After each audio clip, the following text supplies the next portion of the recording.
감사합니다. 오늘도 이 자리에 함께 하신 여러분을 주님의 이름으로 환영하고 축복합니다.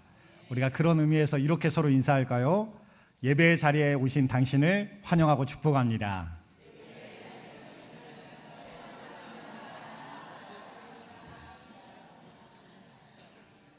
네, 맞습니다. 예배의 자리에 오신 것은 환영받아 마땅한 일이에요.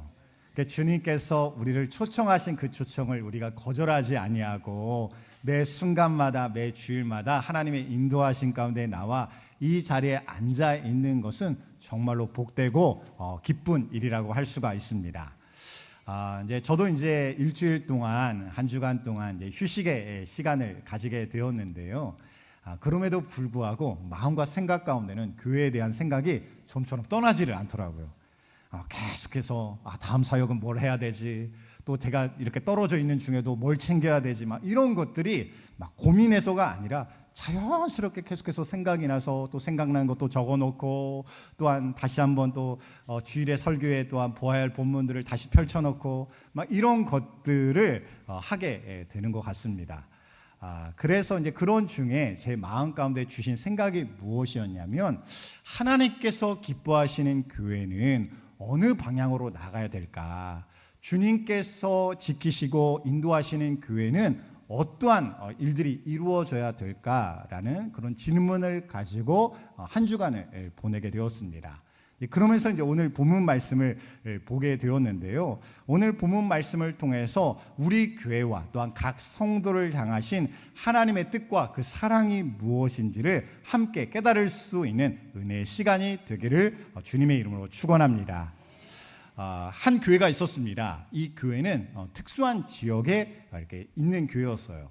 그 지역은 기반이 이렇게 건물을 세울 때에 뭔가 이렇게 일반적인 방식으로 세우기에 적합하지 않은 그런 지역이었습니다. 근데 그런 지역의 특성을 이제 목사님도 알고 계시다 보니까 건축이 결정되고 그 건축을 하는 회사에 계속해서 문의하고 확인을 하였어요.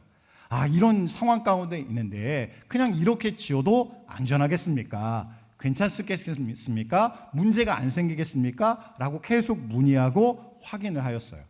그때마다 돌아온 답은 무엇이냐면 괜찮습니다. 문제 없습니다. 그렇게 해도 됩니다. 라고 이야기를 해서 결국 건축 회사가 진행하는 방식대로 건축을 하게 되었습니다.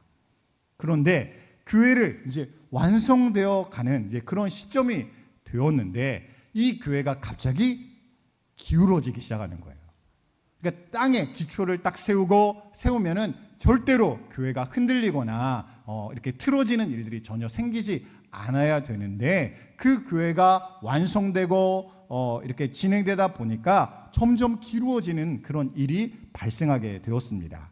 결국은 후속 조치를 그때서야 부랴부랴 할 수밖에 없는 그런 상황이 되었는데요. 그러니까 겉으로 아무리 좋아 보이게 지었더라도 그 기반과 기초가 제대로 지어지지 않으면 그런 일이 발생할 수밖에 없는 것입니다. 그런데 어때요? 우리의 신앙도 마찬가지라는 거예요.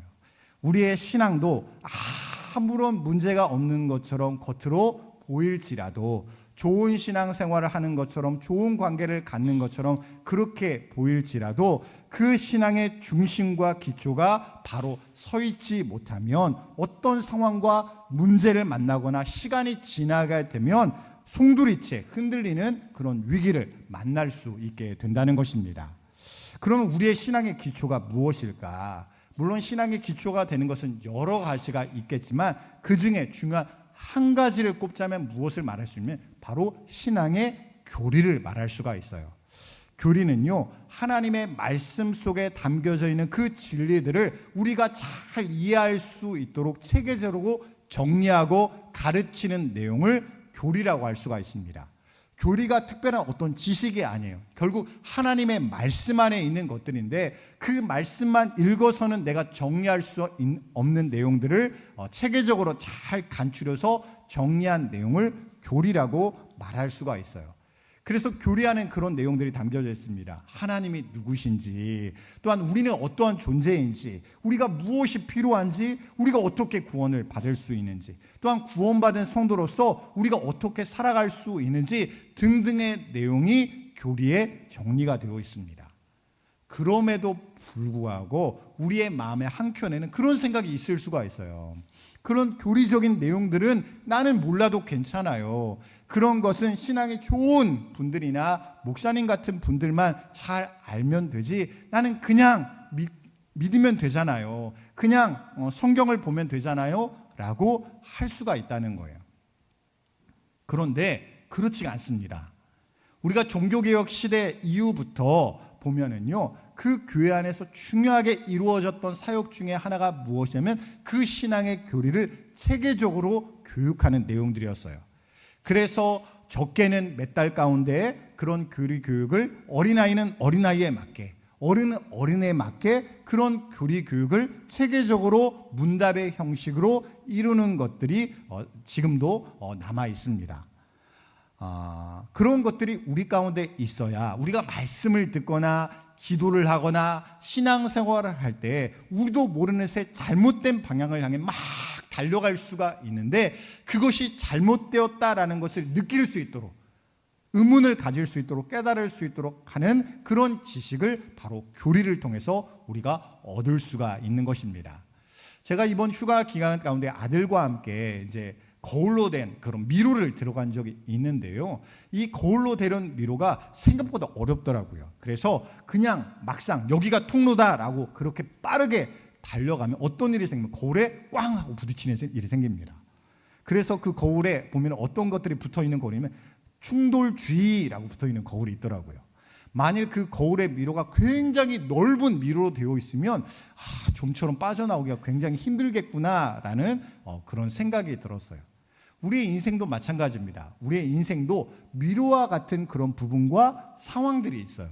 그런데 그때 우리가 이쪽 방향을 향해서 달려나가면 돼, 이쪽 방향을 찾아서 우리가 빠져나가면 돼, 출구는 이쪽 방향에 있어 라고 가르쳐주는 나침바 같은 그런 진리를 내가 가지고 있으면 여러 가지가 혼동되고 방황하는 중에도 그 방향을 잃어버리지 않고 결국은 그 출구를 찾아갈 수가 있을 텐데, 그것을 내가 갖지 못하게 되면요, 우리는 그 방황을 오랫동안 할 수밖에 없게 된다는 것입니다.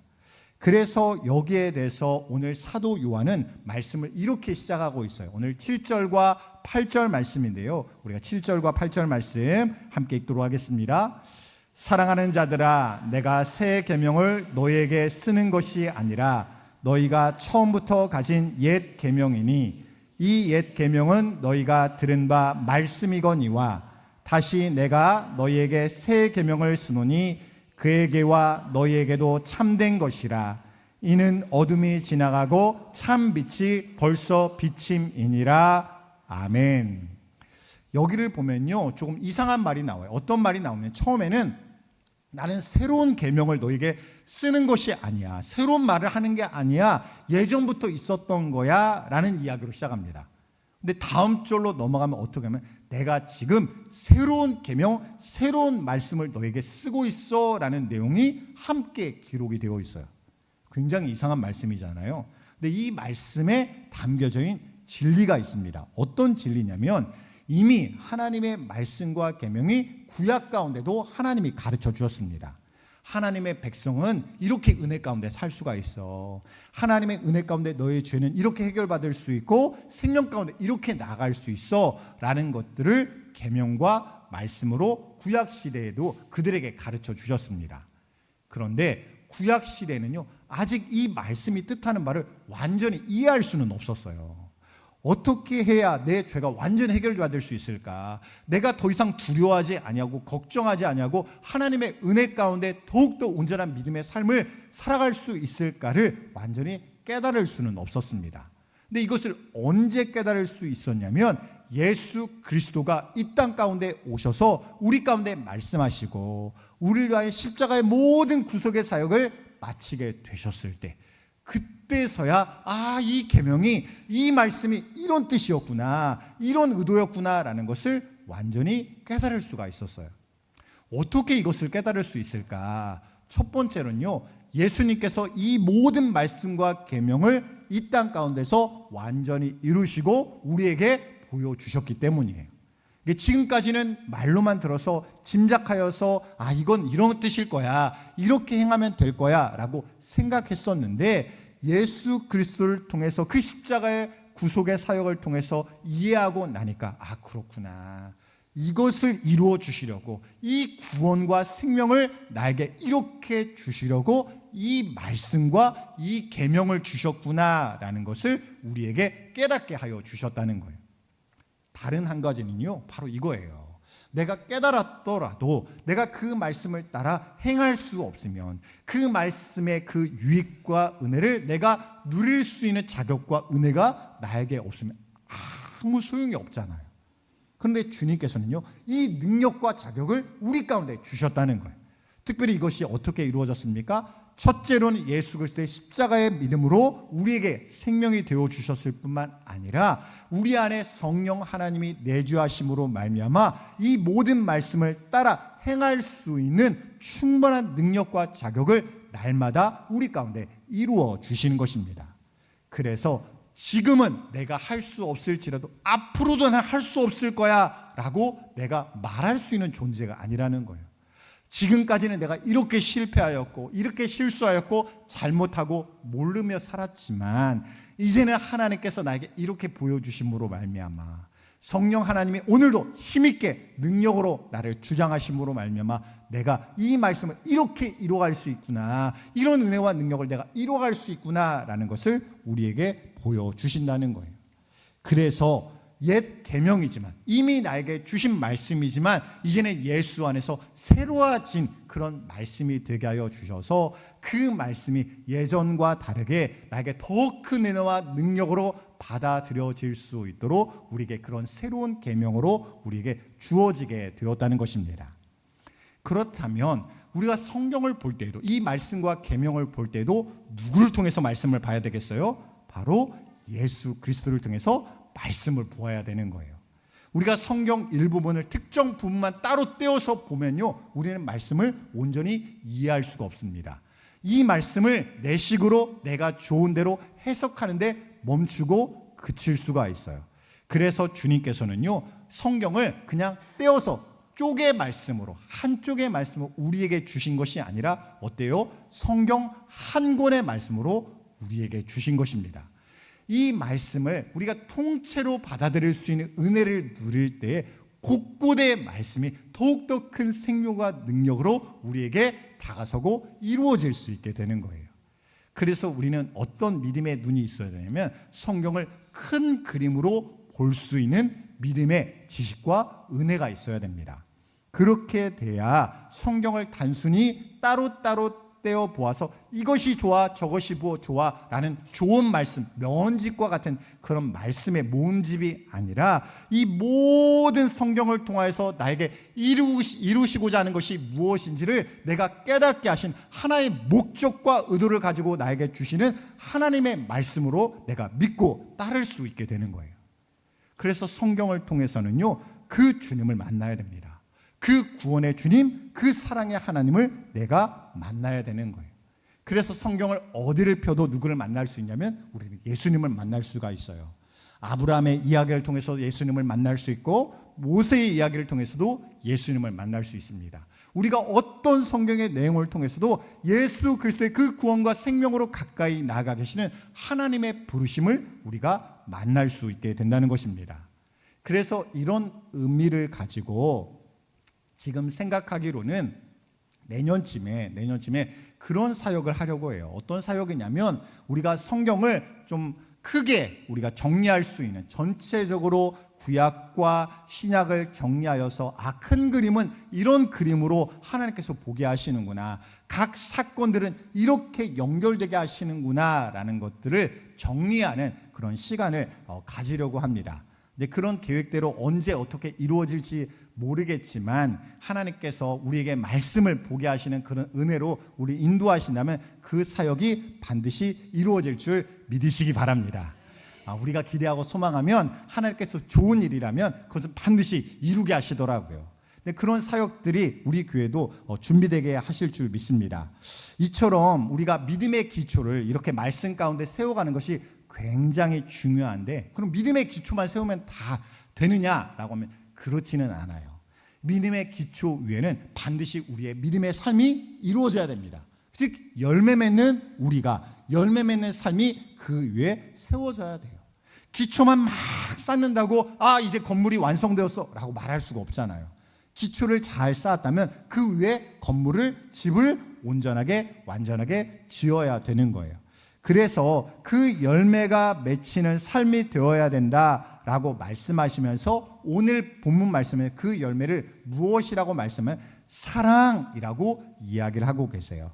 그래서 요한복음에서도 예수님께서 우리에게 이런 말씀을 하신 적이 있는데, 요한복음 13장 34절 말씀을 보도록 하겠습니다. 요한복음 13장 34절 말씀 우리가 함께 읽겠습니다.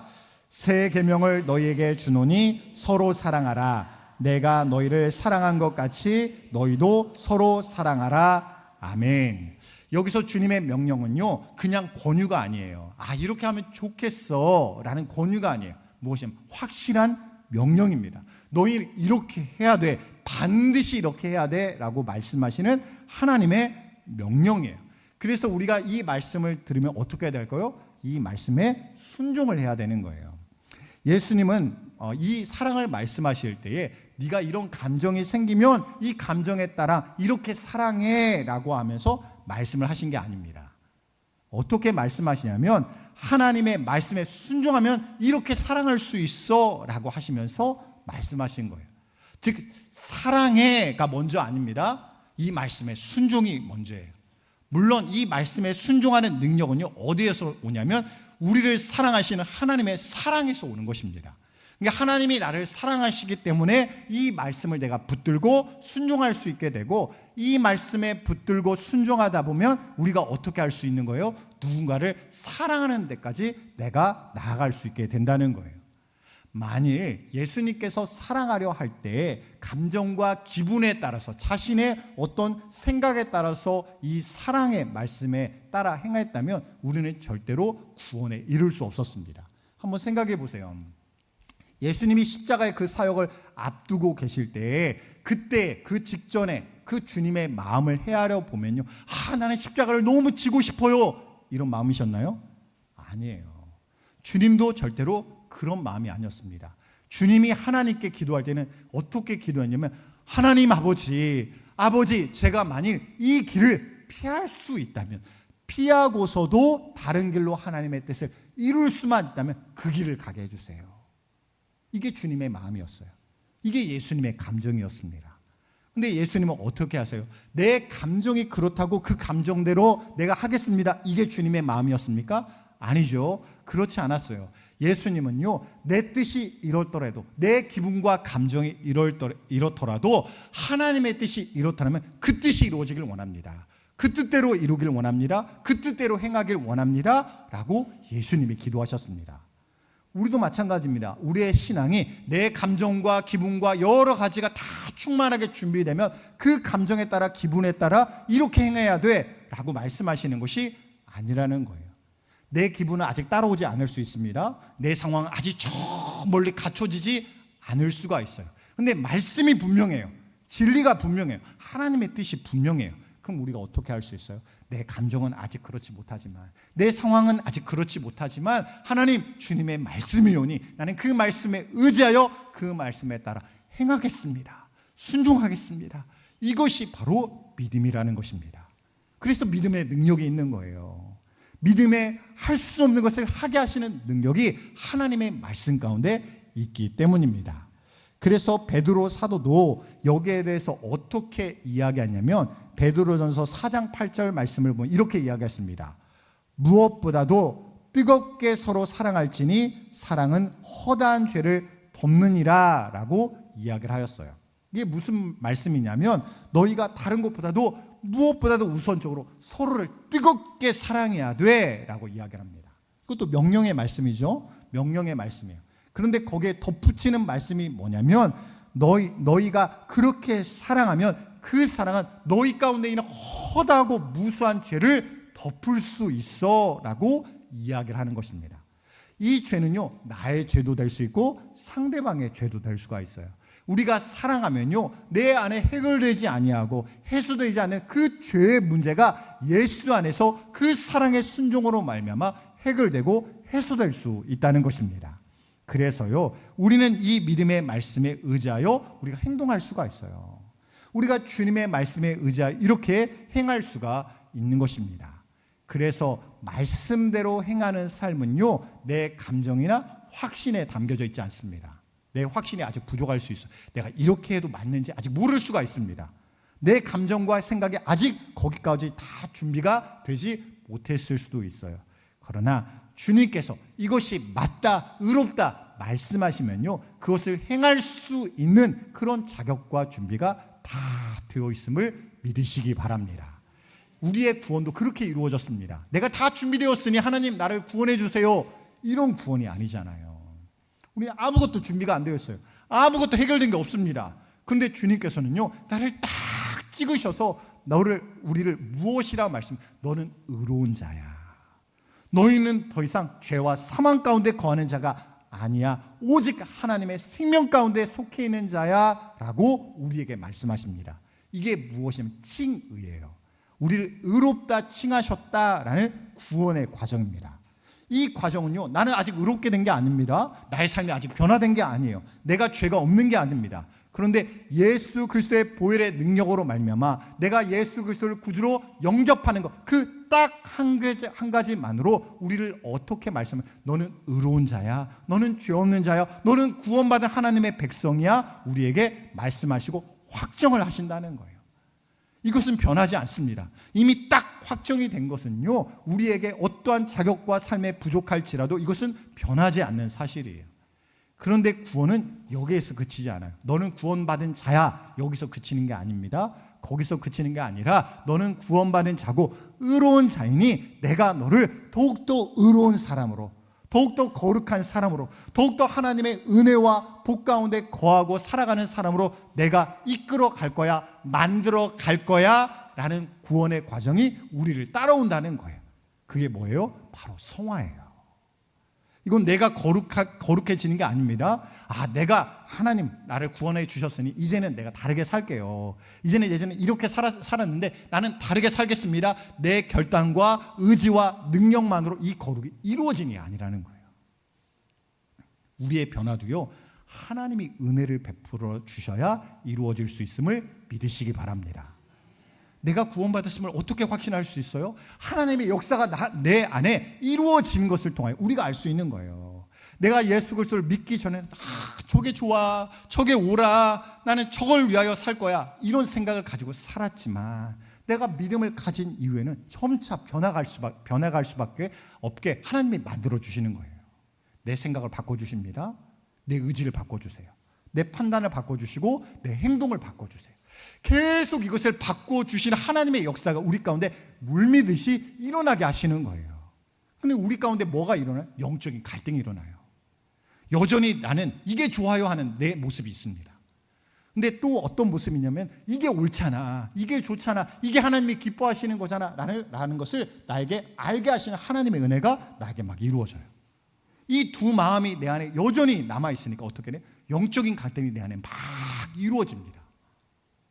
즉 믿음의 사람은요, 편안한 사람이 아니에요. 아무런 갈등이 없는 사람이 아닙니다. 하나님의 말씀이 내 안에 부딪히니까, 내 삶에 다시 한번 도전하시니까, 내 안에 새롭게 하시니까 이 말씀 붙들고 살아가느라 영적으로 씨름하면서 부딪히며 이겨나가면서 살아가는 그런 씨름하는 삶이 우리 안에 이루어지는 믿음의 증거가 있는 사람이라는 것입니다. 내 안에 증거가 있어야 돼요. 하나님의 말씀의 증거가 있어야 되고 하나님의 역사의 증거가 우리 가운데 있어야 됩니다. 예전과 같은 그런 삶을 내가 평생 동안 살아가다가 그대로의 모습으로 주님을 만나는 사람은 있을 수가 없다는 거예요. 하나님이 내 안에 계신데, 하나님이 내 안에서 여전히 다스리고 역사하시고 인도하시는데 나는 꿈쩍하지 아니하고 끝까지 내 인생 끝자락에 있을 때까지 똑같은 모습으로 똑같은 생각과 의지로 나는 살아갈 거야, 이게 가능할까요? 전능하신 하나님께서, 권능의 하나님께서, 생명의 하나님께서 나를 주장하시는데 이게 우리 가운데 가능한 일입니까? 절대로 이루어질 수 없는 일이라는 것입니다.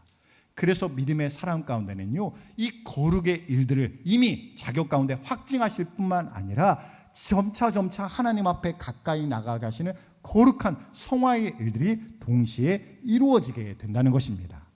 그래서 우리는요, 단지 믿기만 하는 사람이 아니에요. 믿음대로 살아가는 사람입니다. 즉 우리는 변해가는 사람이 될 수밖에 없다는 거예요. 그래서 그 사랑이 너무나도 커서 이전과 같은 우리가 될 수 없다는 것을 우리에게 말씀하고 계시는데요, 그것에 대해서 우리 오늘 이제 본문의 말씀에 다시 한번 명확하게 하시는 말씀이 있습니다. 요한일서 2장 10절과 11절 말씀인데요, 요한일서 2장 10절과 11절 말씀, 우리가 그 말씀을 앞에 있는 우리말 성경 본으로 우리 한 목소리로 함께 읽도록 하겠습니다. 자기 형제를 사랑하는 사람은 빛 가운데 거하고 그 사람 안에는 그를 넘어뜨릴 장애물이 없습니다. 그러나 자기 형제를 미워하는 사람은 어둠 가운데 있고 어둠 가운데 행하며 자기가 어디로 가는지 알지 못합니다. 어둠이 그의 눈을 가렸기 때문입니다. 아멘. 그렇습니다. 형제를 사랑하는 사람은요, 빛 가운데 있는 사람이다 라고 이야기를 하고 있습니다. 즉 빛 가운데 있는 사람은 어떻게 할 수 있는 사람이냐면 형제를 사랑할 수 있는 사람이다 라고 이야기를 하고 있어요. 근데 반대로 또 어떻게 이야기하면 내가 아무리 다른 것을 잘하고 있을지라도 내 안에 형제를 향한 그 미움과 증오가 깊이 뿌리를 내리고 받고 있다면요, 여전히 너는 어둠 가운데 있다라고 우리에게 말씀하고 계신다는 거예요. 사실 이게 굉장히 강한 표현이잖아요. 빛이신 하나님을 내가 믿음에도 불구하고 내가 형제를 향한 그 미움을 깊이 뿌리내리고 붙들고 살아가는 것, 그 한 가지만으로 너는 어둠 가운데 있어 라고 하나님이 말씀하고 계신다는 거예요. 이 말씀은요, 우리를 정죄하시기 위한 말씀이 아닙니다. 너는 그런 사람이야 라고 말씀하시기 위한 것이 아니에요. 그 문제가 해결되어서 더 은혜와 빛 가운데로 나아오도록 우리를 초청하시는 말씀입니다. 우리가 실제로 생각해도 그렇습니다. 우리가 정말로 다 괜찮아도 딱 한 가지가 정말 해결되지 않으면 그 한 가지로 우리의 모든 것들이 무너지고 망가질 수가 있잖아요. 그 한가운데의 문제가 사랑 없음의 문제라고 우리에게 분명하게 이야기를 하고 계시는 것입니다. 우리는요, 믿음 따로 삶 따로가 아니에요. 믿음이 삶이 되게 하시는 하나님을 내가 만나고 함께해야 되는 것입니다.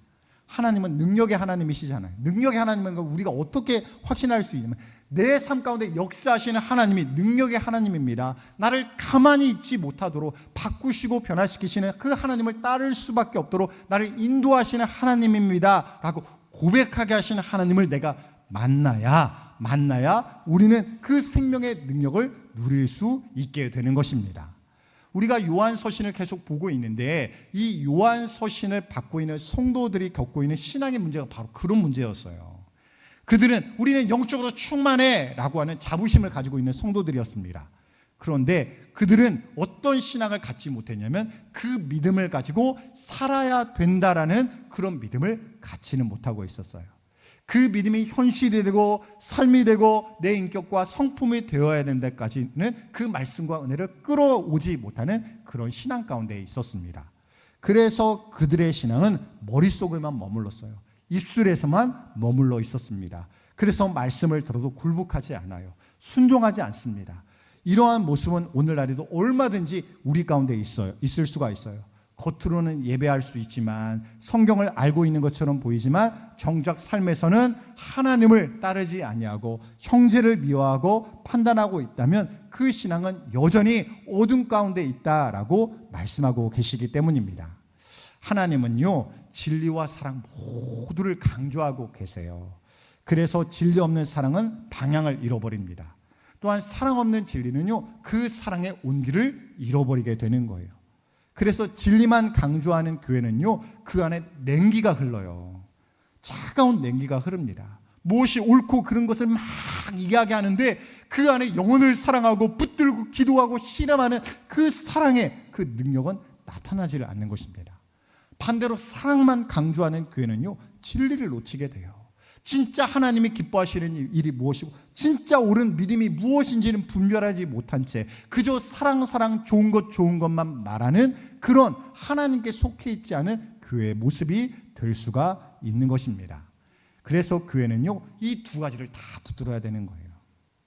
진리를 놓치지도 않는 교회, 사랑을 놓치지도 않는 교회, 이 모든 것을 같이 붙드는 교회가 되어야 하는 것입니다. 그래서 그런 의미에서 저를 함께 따라해 보세요. 진리를 붙들되 사랑으로 실천하는 교회. 말씀 위에 굳게 서되 형제를 뜨겁게 품는 교회. 그렇습니다. 우리가 진리를 붙들고 말씀에 굳게 서는 것도 너무나도 잘해야 되지만 동시에 사랑을 실천하며 형제를 뜨겁게 사랑하는 그런 교회가 되어야 하는 것입니다. 이것이 바로 한 다리로 서는 교회가 아니라 두 다리로 굳게 서는 교회라고 할 수가 있어요. 사랑하는 성도 여러분, 오늘 말씀은요, 우리의 영적 상태를 비추는 거울과 같은 말씀이에요. 자기 형제를 미워하는 자는 지금도 어둠 가운데 있다라고 하는 말씀 앞에 우리는 정직하게 서야 될 것입니다. 지금 사랑하기 어려운 누군가가 생각나게 되나요? 생각만 해도 마음에 굳어지는 누군가가 있습니까? 그렇다면 그 어둠을 빛 가운데 꺼내놓는 우리가 될 수 있길 원합니다. 그러나 이것을 두려움으로 꺼내지 마세요. 이걸 내가 못하면 어떻게 하지? 이것 가운데 내가 하다가 너무나도 괴로워하면 어떻게 하지? 이런 걱정과 두려움으로 꺼내놓지 마시기 바라요. 어떠한 것들이든지 아무리 힘들고 어려운 것들이든지 우리는 믿음으로 꺼내놔야 돼요. 하나님을 믿고 신뢰하지 않으면 우리는 나의 것을 꺼내놓지 못합니다. 이걸 괜히 꺼내놓다가 하나님이 나를 힘들게 할까봐, 이걸 어렵게 만들까봐 우리는 좀처럼 하나님 앞에서도 꺼내놓지를 못하는 거예요. 그러나 우리는 하나님을 믿는다면요, 여러분 하나님 앞에 주님을 믿는 믿음으로 꺼내놓으시길 바라요. 하나님, 저는 이 문제가 너무 어렵습니다. 하나님이 이걸 다루시고 만지시면 내가 너무 힘들까봐 너무나도 걱정이 되고 두렵습니다. 그러나 하나님, 내가 생각하는 것보다 더 지혜로운 방법으로 하나님의 그 속도와 방법으로 이 문제를 다뤄주실 줄 믿습니다. 하나님이 다뤄주시면 나의 삶 가운데 있는 이 문제와 영적인 과제들이 주 안에서 더 지혜롭게 해결될 줄 믿습니다. 오직 주님을 믿는 믿음으로 내 문제를 꺼내놓습니다. 내 상황을 꺼내놓습니다. 주님께서 이 문제를 해결하여 주옵소서. 이 문제를 다루어 주옵소서. 우리는 주님 앞에 이렇게 기도할 수 있는 거예요. 사랑하는 여러분, 저는 이 말씀 안에서 이 한 주간 이렇게 살아갈 수 있기를 원해요. 우리가 말씀을 들었어도 우리가 실천하지 않으면 아무것도 이루어지지 않을 수가 있잖아요. 작은 것이라도 좋으니까 이것을 구체적으로 실제로 순종하는 사람과 그렇지 못한 사람의 일주일은 반드시 달라질 거예요. 그래서 우리가 진리를 적용하고 사랑을 적용하는 방법에 있어서 이런 두 가지의 도전을 드리고 싶습니다. 한 가지는요, 진리를 세우는 것에 있어서 이런 부분을 여러분이 결단하시길 바라요. 아까도 이제 광고 가운데 우리가 유튜브를 통해서 하나님의 말씀을 곱씹고 하나님의 말씀을 가까이 하는 이런 방법이 있습니다 라고 안내를 드렸지만, 아무리 준비하여도 이것을 내가 듣지 않으면, 가까이 하지 않으면 아무 소용이 없죠. 교회에 이런 사역이 있습니다 라고 하더라도 내 것 되지 않으면 아무 소용이 없습니다. 그래서 여러분이 이 한 주간 특별히 화요일과 금요일 같은 경우는 교회 유튜브에 있는 그런 영상을, 여러분들이 길지도 않아요. 길어야 한 10분 정도입니다. 그 말씀을 여러분들이 귀 담아 들으면서 이 가운데 내가 어떤 은혜를 받았습니다, 이 가운데 주님께서 주신 메시지는 이것입니다, 여러분들이 한 가지를 작정하고 붙들고 기도하는 그런 시간을 화요일과 금요일에는 반드시 가지시기 바랍니다. 두 번째로는요, 사랑의 측면에서 이렇게 적용하고 결단하셨으면 좋겠어요. 우리가 이렇게 연락처를 보거나 카카오톡을 보면, 특별히 카카오톡 같은 것을 보면은 이제 이름들과 그 사진들, 프로필들이 쭉 나오죠. 나오죠. 그런 명단을 살펴보시다가 내가 이 사람을 위해서는 한 번도 기도하지 않았어, 이 사람에 대해서는 내가 좋은 마음을 한 번도 품지 않았어 라고 하는 그런 사람들이 딱 보이게 되면 거기서 멈추세요. 딱 멈추시고 그 사람의 이름과 프로필을 띄워놓고 1분 정도라도 그 영혼과 그 사람을 놓고 기도하시기 바랍니다. 딱 하루에 한 사람만 그렇게 1분간 기도하셔도 괜찮아요. 그 쭉 살펴보다 멈추게 하시는 그 사람, 그 사람이 하나님께서 기도하시게 하시는 사람이다 라고 생각하고 여러분들 그냥 넘어가지 마시고 지나치지 마시고 그 사람을 띄워놓고 기도하시기 바랍니다. 이 두 가지를 한 주간 여러분들이 적용해 보세요. 그렇게 순종하면요, 이 한 걸음이 두 걸음이 되게 하시고 세 걸음 10걸음이 되게 하셔서 우리의 삶 가운데 놀라운 역사를 일으키시는 하나님을 우리가 더욱더 가까이 따라가게 하실 줄 믿으시기 바랍니다. 오늘도 하나님께서는요, 참된 신앙을 우리에게 주시는 하나님이세요. 우리가 예수님을 믿는다는 것은요, 그분의 진리와 말씀을 내 삶의 설계도로 삼는 것입니다. 아, 이렇게 내 삶을 만드시려고 하시는 것이구나. 그런데 그것을 설계도만 가지고 하나님의 집을 만들 수 있는 게 아니죠. 우리가 사랑과 순종은요, 이것의 건축의 재료예요. 아, 이것을 가지고 하나님이 지으라 말씀하시는구나 라고 하시는 순종의 능력이 있고 사랑의 능력이 있습니다. 이것을 가지고 믿음의 집을 우리가 지어갈 수 있는 거예요.